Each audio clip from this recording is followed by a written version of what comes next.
Des odeurs nauséabondes ressenties à des kilomètres à la ronde, des habitants excédés, obligés de vivre les fenêtres fermées.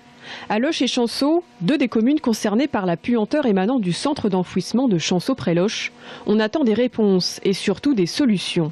Il faut éviter des positionnements trop, on va dire trop caricaturaux, mais il faut arriver à avoir de l'information tout simplement et pouvoir ouvrir un débat aussi avec la population, les riverains concernés, de manière à ce que voilà, il y a des normes, est-ce qu'elles sont appliquées ou pas, comment la COVED se positionne sur sa stratégie d'utilisation du site, c'est important, d'où viennent les déchets aussi. La réouverture d'un ancien casier serait à l'origine de cette puanteur. Le maire de Loches, quant à lui, promet d'interpeller le préfet, même s'il avoue se sentir désuni face à ce problème.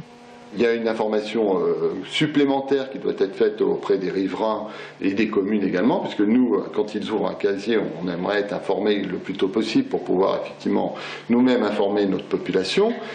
Et puis on a demandé que le traitement se soit fait dans de bonnes conditions. Alors là, c'est un casier ancien, je crois qu'il y avait une dizaine d'années qui a été retourné. Forcément, là, vous avez des odeurs anciennes, et comme je dis, des odeurs de vieilles poubelles malheureusement. Autre problème, celui-là plus sérieux, d'une éventuelle nocivité pour la santé. Pour l'association environnementale du Sud-Touraine, c'est clair, il y a bien danger. La municipalité de Chanceaux avait fait des prélèvements de sol autour de la décharge.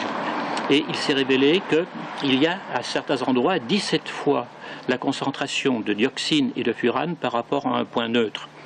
Ce qui veut donc dire que quand il y a des odeurs, ce ne sont pas des odeurs immatérielles, ce sont des odeurs chimiques, avec des composés chimiques. Selon le maire de Loches, la société en charge de la décharge, la COVED, testerait actuellement des produits masquants pour recouvrir les émanations.